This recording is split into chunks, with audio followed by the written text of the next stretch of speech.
right, welcome back to American Sunrise. I'm Dr. G. Thanks for joining us today. We invite you to hop in our conversation on YouTube, Getter, and Rumble.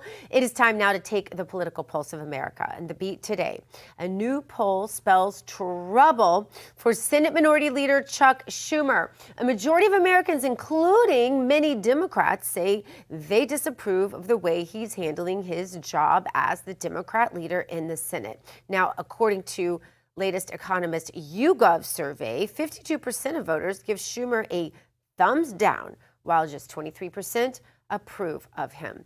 Now, these numbers come as Schumer faces growing backlash over the government shutdown stalemate, with House Speaker Mike Johnson accusing him of putting politics ahead of the American people. According to Speaker Johnson, the Senate Minority Leader has lost control of his own party, allowing radicals to call all the shots.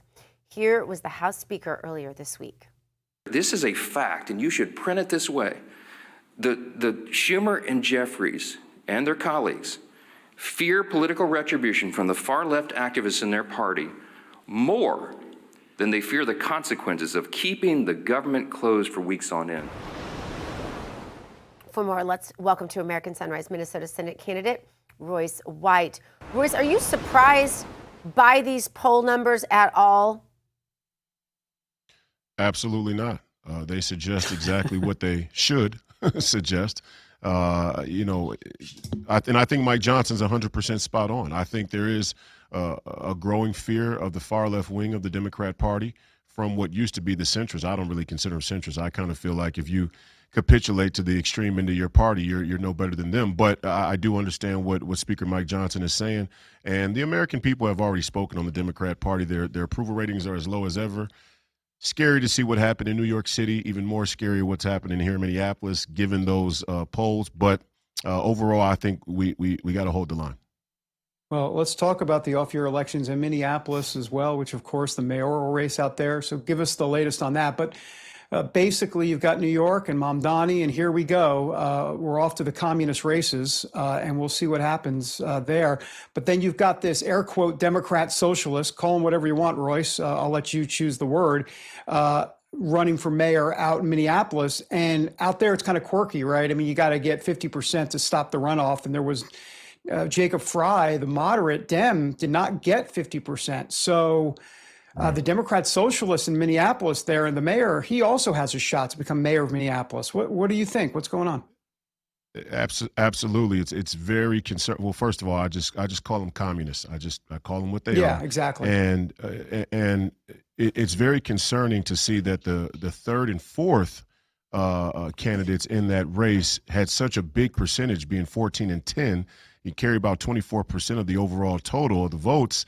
This race is very much in play in the coming days here, and I get the sense that it's a referendum on Jacob Fry, and there's more of a Jacob's been there for a number of consecutive terms, so let's try something different. Doesn't bode well for him, definitely bodes in the favor of Fate, which is dangerous for Minneapolis, but the state of Minnesota. I mean, Minneapolis is the financial capital of our state, obviously one of the biggest financial, markets in the entire Midwest and the heartland. So consequential for the entire country yet again, even though it's just Minneapolis versus New York City. Royce, you're, of course, running for Senate, so I'd love to get your perspective on what's happening or not happening in the U.S. Senate right now, from the shutdown to pushing back against President Trump's tariffs and everything in between. How do you see things, and what can you bring to that body in order to shake it up and get it back on track?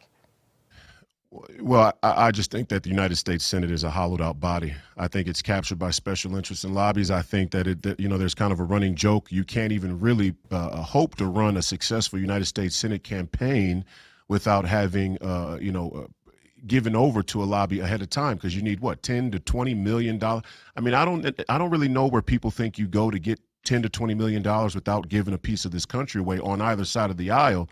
So I'm under no false illusion that it's going to be an easy race to win. And I'm also under no false illusions that I can get there and change the spirit of the United States Senate. What I will do for sure is speak the truth. And John Thune called it, with all due respect, John Thune calling this vote on the tariffs deal is the signal from the noise. We know who Chuck Schumer is. We've known who Chuck Schumer is for a long time. We have to be cognizant of our own people and the enemies within the wire. And I think it's going to be a big deal. Look, if we don't hold in 2026, as sure as the sun will rise, President Trump will face impeachment, and they will slow down this agenda to a grinding halt, in my opinion. So I hope I can get in there and at least be a voice to support the president and what this country needs. Royce, I've got to admit, you weren't very complimentary there in terms of what you think of the Senate. So why even try to join it? Why take the fight there? Yeah, well, number one, despite what anybody thinks, and I appreciate that the administration has pushed the constitutional crisis and the unitary theory of the executive and the president, because I think we need it right now more than maybe ever in this nation's history, or at least short history. But don't be mistaken. The United States, 100 United States senators run this country. And with all of the knife fighting and the elbowing and wrestling, the WWE that happens in the House, the Senate is where things get done. The Senate is where this country is directed from. And they say it's the most deliberative body in the world. I think it's one of the most corrupt bodies in the world. I mean, that is the bastion of the agenda that has broken this country. And I think I'd be the youngest United States senator, but I think I'd probably also be one of the most novel and authentic in communicating to the voters how they should think about their United States senators in their own respective state, which is ultimately what we need. You guys know, and I'll say it, we can't count on 10 reliable America First MAGA votes in that United States Senate on either side. Which is ridiculous. I mean, if you really think about who the electorate is, that is not representative. Royce, Senate Judiciary Committee Chairman Chuck Grassley is opening several investigations this week. The focus includes the Gates Foundation, the Rockefeller Brothers Fund, and the Ford Foundation. Now, these follow reports that these organizations have funded the Chinese Communist Party and its allies through grants and direct payments. This is a big deal. What will come of it? What will come of it is to be seen. I appreciate the effort, and I think we need to be. Look, I don't know how much time we have left, but I'll say this: we have to understand, and I think the highbrow society of the Republican Party and of the conservative movement wants to have a political debate. And in our formation of government and culture and politics, we want to win in the arena of public debate, in the arena of ideas. But we have to understand these people won't play by the rules, and they're pretty unabashed in their willingness to cheat. And so I tend to agree with what they call the more extreme end of the party right now that says we have to crush these people right here and right now. That sounds extreme, but I mean, look at what they did. Look what they're willing to do. Look what they say they're willing to do. Look what they said about Charlie Kirk and his wife and their kids, and how many of their leaders really denounced that. So we're in a race right now, and I'll say this to end. We're in a race for political results, and it's the sacred honor and the innovation and the speed of solving this financial crisis that we have in this country versus the nihilism and the cynicism of the socialist and communist movement.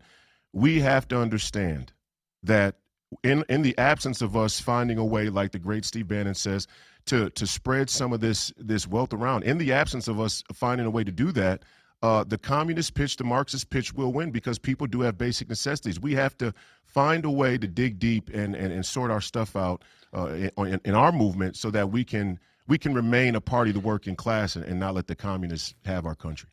Royce, a quick follow-up on that. You said crush these people. How do you crush them? What do you do? Yeah. And when you say these people, who specifically are you referring to? Well, I do think this Judiciary Committee is a good start, but I think these prosecutions should be coming fast and furious. I still have great concern about the security of our elections. Even the elections that took place last night, I don't see any definitive action that's been taken really to secure these elections as a matter of vital national security. We're willing to run over to war every time a stone is thrown, and yet we haven't secured our own elections by my measure. And I'm running, so I know here in Minnesota they're not secure. That's right. And so I think we just have to take it more serious. But also, the populace has to understand that President Trump can't do this alone. He needs people to help him. He needs people to pay attention, stay active, keep participating in your caucus and your local Republican Party, and make sure that we're bringing candidates that will actually support him. And furthermore, what I mean when I say crush them, no, first thing we have to do is be honest. We have a small lack of honesty, even in our own movement. And when I say lack of honesty, I say, we have to understand that the education system in this country is a matter of national security. The way that we've allowed these people, these communists and Marxists, to miseducate our youth is abhorrent. The second thing is this economy and the way that we deal with money. We say we have a capitalist nation, and we want to have a capitalist nation. We want to protect capitalism, but anytime you bail out the big corporations and you socialize the financial risk of a capitalist market, you have effectively undermined the capitalism and meritocracy of your own political philosophy, your own economic philosophy. So we have to remedy those things, and we have to be courageous and honest about how we go about that, so we can go into these working class communities and with confidence say, you know what, we know the communists want to pitch you, we'll give you a bunch of free stuff. We have a better alternative. Right now, we're losing that battle, in my opinion. Royce, we also want to get your take on the Senate filibuster. President Trump has now repeatedly called for the filibuster to go away and be abolished. However, House Speaker Mike Johnson is all for it, calling it an important safeguard from the Democrat Party's worst impulses. If the Senate filibuster goes away, do you think it messes up our system? I mean, our founding fathers didn't put it in for no reason.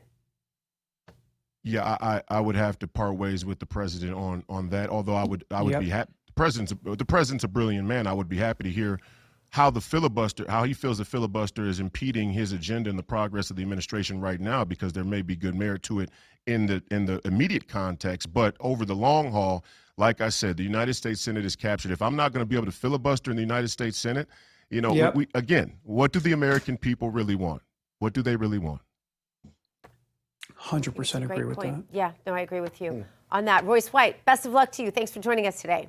God bless you all. Thanks, Thank Royce. you. God bless you too. Thanks, all right. Royce. Coming up, hair loss isn't just a problem for men. It's something 60 million Americans struggle with.